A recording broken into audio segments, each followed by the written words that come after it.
Rice Sheikh Mumbai के एक राजनीतिज्ञ है। भिवंडी के पूर्व के निर्वाचन क्षेत्र का प्रतिनिधित्व करने वाले महाराष्ट्र विधानसभा के सदस्य हैं। वो नगर पार्षद और समाजवादी पार्टी के समूह नेता भी रहे हैं। मुंबई मिरर के एक सर्वेक्षण के अनुसार रईस शेख मुंबई के टॉप 10 नगर सेवकों में भी थे। रईस शेख ने महसूस किया कि सिस्टम को साफ करने के लिए सिस्टम का हिस्सा बनने की जरूरत है। इस एहसास के साथ उन्होंने समाज के उत्थान के लिए काम करने के लिए राजनीति की दुनिया में कदम रखने का फैसला किया। रईस शेख ने वर्ष 2012 में समाजवादी पार्टी में शामिल होकर अपने राजनीतिक जीवन की शुरुआत की।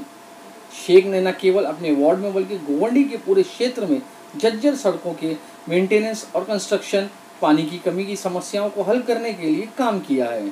उनके कई लक्ष्य हैं, जिनमें सभी स्कूलों को डिजिटल क्लासरूम प्रदान करना और दक्षिण मुंबई में अंडरग्राउंड पार्किंग प्रदान करने का प्रस्ताव दिया है। शेख के एहतसाब फाउंडेशन ने गोवंडी के एक स्कूल को इस शहर का पहला डिजिटल क्लासरूम प्रदान किया है। उनका मानना है कि मुंबई में यातायात की भीड़ के बारे में कुछ करने की ज़रूरत है और इसीलिए मिनी बस की सेवाएं शुरू करने का सुझाव दिया। उन्होंने डिजिटल लर्निंग की शुरुआत की, जहां उन्होंने गोवंडी और मदनपुरा में 2-2 क्लासरूम को आधुनिक डिजिटल क्लासरूम के रूप में विकसित किया। उन्होंने बीएमसी में शिक्षा के अर्ध अंग्रेजी प्रारूप का भी प्रस्ताव रखा और उमर रजब पब्लिक स्कूल के नाम से एक अखिल अंग्रेजी स्कूल को शुरू किया।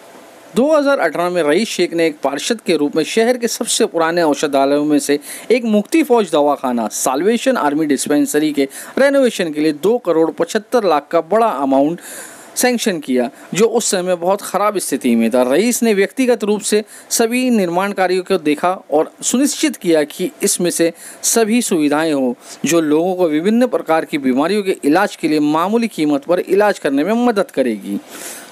हर नगर पालिका का एक जेंडर बजट होता है, लेकिन इसे ठीक से लागू नहीं किया जाता। रईस शेख ने इसके लिए मॉनिटरिंग कमेटी फॉर्म करने की मांग की है।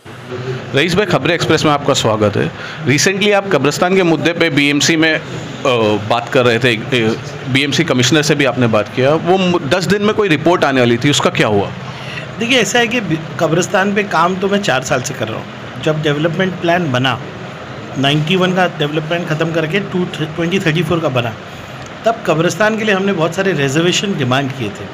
और कब्रिस्तान वसी होना चाहिए, बढ़ना चाहिए, कब्रिस्तान में काम होना चाहिए। कब्रिस्तान में भी अलग अलग कब्रिस्तान के अलग इश्यूज़ हैं। जैसे रफ़ी नगर कब्रिस्तान का इशू अलग है, देवनार कब्रिस्तान का इशू अलग है, नालिलवाड़ी कब्रिस्तान का इशू अलग है, या बड़े कब्रिस्तान का इशू अलग है। 10 दिन में रिपोर्ट किनकी आनी है? जहाँ कोई कॉम्प्लेक्स नहीं है, नई कब्रिस्तान हमको सीधे बनाने हैं, पर वार्ड लेवल पे जहाँ पे कोविड की वजह से जगह कम हो गई है, उनके लिए हम वार्ड को बोल रहे हैं, वहाँ के नगर सेवक को बोल रहे हैं कि आप सजेशन दो कि आप क्या चाहते हो। तो ये ऑनगोइंग प्रोसेस है। काफ़ी डीपी का काम आगे बढ़ चुका है। जो आप रेफ़र कर रहे हो ना, वो डेवलपमेंट प्लान का 10 दिन का रिपोर्ट है, उस पर तो काम ऑलरेडी चालू हो गया। पर हर कब्रिस्तान के अंदर क्या स्पेसिफिक रिक्वायरमेंट है, इसका नगर सेवक और वहाँ का लोकल वार्ड ऑफिसर वो मिलके काम कर रहे हैं। उनके प्रस्ताव आ रहे हैं। जैसे आपको बताऊं कि अब ले लीजिए कि वडाला के कब्रिस्तान का वो इशू ऐसा है कि कब्रिस्तान के बाजू की जगह बीएमसी की है, लेकिन वहाँ पे एक स्ट्रक्चर है, वो स्ट्रक्चर तोड़ना पड़ेगा तो कब्रिस्तान बड़ा होगा। अब उसमें वक्त लग रहा है। जैसे कि हमने डिमांड किया था कि नारियलवाड़ी कब्रिस्तान के आसपास की जो जगह है वहाँ गोडाउन है, उसको कब्रिस्तान में शामिल करो, तो उस पर टाइम लग रहा है।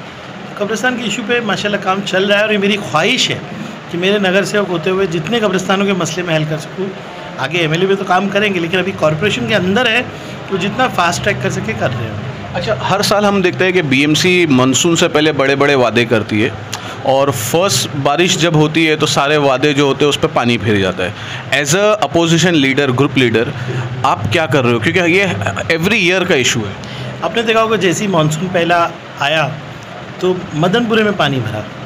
अब मैं निकला तो मदनपुरे में पानी इसलिए भरा कि मुंबई सेंट्रल में पानी था, मुंबई सेंट्रल में पानी इसलिए था कि 7 रास्ता पे था, 7 रास्ता पे इसलिए था कि वली पे था। मैं पंपिंग स्टेशन पहुंचा तो पता चला कि पंप्स काम नहीं कर रहे थे।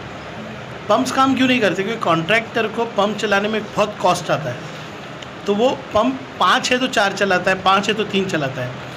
मेरी लास्ट टाइम कंप्लेन के बाद पूरा प्रशासन को हिलाया गया, 2 लोगों को शोकस दिया गया, लेकिन मैं देखता हूँ कि वो सब करने के बाद फिर परसों बारिश हुई और बॉम्बे भर गया।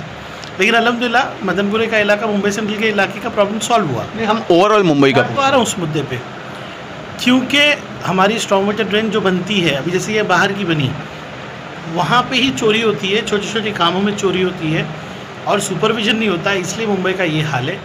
जब तक आप शिवसेना को मौका देते रहोगे, यही 25 साल की कहानी आपको रिपीट मिलेगी। कौन है सत्ता में बताइए आप? इतने सालों से बीजेपी तो थी इनके साथ, अब बीजेपी अलग हुई है, लेकिन बीजेपी भी उतनी ही जिम्मेदार है। तो ये पानी भरने का प्रॉब्लम 1 साल में नहीं आया, 2 साल में नहीं आया, ये 25-30 साल में जिस तरह से कॉरपोरेशन को ये दोनों पार्टियों ने मिलकर लूटा है, उसका नतीजा है कि मुंबई में कभी भी सोल्यूशन निकल ही नहीं रहा। हर बार इनको टेंडर चाहिए। इस बार बोले हिंद माता में एलिवेटेड रोड बना देंगे, क्या हुआ? फिर भी हिंद माता भरा। तो पानी भरने का जो प्रॉब्लम है साइंटिफिक वे में सॉल्व नहीं हो रहा है। पंपिंग टेक्नोलॉजी ला के हज़ारों करोड़ रुपए खर्चा करके फेलियर हो गया है। कोई तो रीज़न होगा। नीदरलैंड में आप जाएंगे तो नीदरलैंड तो बिल्कुल वाटर लेवल के नीचे है, लेकिन उन्होंने सॉल्व किया। तो yes, corruption is the biggest reason कि ये इस तरह का हाल है। अच्छा, ट्विटर पे जैसा आप देखते हो कि बीएमसी के हर वार्ड का एक ट्विटर अकाउंट है और जिससे सिटीजन्स को बहुत आसानी होती है अपनी कंप्लेंट देना, लेकिन हमने खासकर मैंने भी अक्सर देखा हूँ कि आप उसको क्रिटिसाइज़ करते हो कि हर वार्ड का अकाउंट बंद हो जाना चाहिए, ऐसा कुछ आपकी राय? नहीं, देखिए, हर 36 अकाउंट है, हर अकाउंट को मैनेज करने के लिए 3 लाख रुपये दिया जा रहा है। मुंबई पुलिस कितनी बड़ी फोर्स है, उनका एक ही हैंडल है। आपको पता है, मैं वार्ड के हैंडल्स पे इतना क्रिटिसाइज़ नहीं करता। SWM का हैंडल है, सीवरेज ऑपरेशन का हैंडल है, लेकिन उससे सिटीजन्स को फ़ायदा है, कंप्लेंट जल्दी अटेंड हो। आपको डिपार्टमेंट ही नहीं मालूम, उसमें कितने 1000, 100, 200 फॉलोवर्स है। मैं ये बोल रहा हूँ, ट्विटर को मैं क्रिटिसाइज़ नहीं कर रहा हूँ, ट्विटर में जो रिड्रेसल सिस्टम है उसको क्रिटिसाइज़ नहीं कर रहा हूँ। मैं ये बोल रहा हूँ कि सबसे पहले तो एक हैंडल रखो, ताकि जो 5.5 करोड़ रुपये आपने 2 साल में दे दिया वो नहीं होना चाहिए, नंबर 1। नंबर 2, कितने मेरे सिटीजन ट्विटर पे है? आज का यंग जनरेशन तो मोर देन 75% हो गया। ट्विटर को बहुत स्ट्रेंथन करो, आप बहुत पावरफुल बनाओ। लेकिन ये हो गया, यूथ की कंप्लेन अटेंड हो रही है। आज यूथ हो गया, वर्किंग क्लास हो गया। मैं कह रहा हूँ ना, उनका हो गया। Twitter is a good media, मैं ट्विटर को क्रिटिसाइज़ नहीं कर रहा हूँ, प्लीज़ मेरी कंप्लेन को समझो। नॉन ट्विटर के लोगों का क्या? जो गरीब आदमी है, जो एंड्रॉयड फ़ोन नहीं यूज़ करता, गोवंडी में रहता है, सेल्स बिल्डिंग में रहता है, छोटे छोटे जॉब करता है, उसका क्या होगा? वो कहाँ जाएगा? आपने 350 करोड़ रुपया सैप में यूज़ कर लिया, मतलब ऑनलाइन कंप्लेन का सबसे अच्छा सिस्टम वो है, उसको बंद करके रखे। वार्ड के अंदर फ़ोन को अटेंड नहीं करता, 1916 अटेंड नहीं करते, जो सबसे ईजी है। ट्विटर को कोई क्रिटिसाइज़ नहीं कर रहा, ट्विटर पे जो हो रहा है काम अच्छा हो रहा है, उसको मैं सुधारने के लिए कह रहा हूँ। क्योंकि ट्विटर के नाम पे अगर कोई आदमी पब्लिक का पैसा लूट रहा है तो मेरा काम है बोलना। ट्विटर को स्ट्रेंथन करो, बीएमसी का अपना डिपार्टमेंट सेटअप करो, हमारे अपने लोगों को सिखाओ, आप जैसे लोगों को जॉब दो। एक ही महिला है, मैं नाम नहीं लेना चाहता, एक कंपनी चलाती है, उसको आप 5.5 करोड़ रुपये देते हो। आपने क्या गुनाह किया है? क्या आप बी वार्ड को ट्विटर नहीं हैंडल कर सकते? क्या लोकल आदमी ई वार्ड का ट्विटर नहीं हैंडल कर सकते? मेरा खाली कहना है कि अगर अपॉर्चुनिटी है तो वो पॉलिटिकल रीज़न से किसी एक व्यक्ति को मत दो, स्प्रेड करो। 34 कंपनियां हैंडल करेंगी तो कोई प्रॉब्लम है?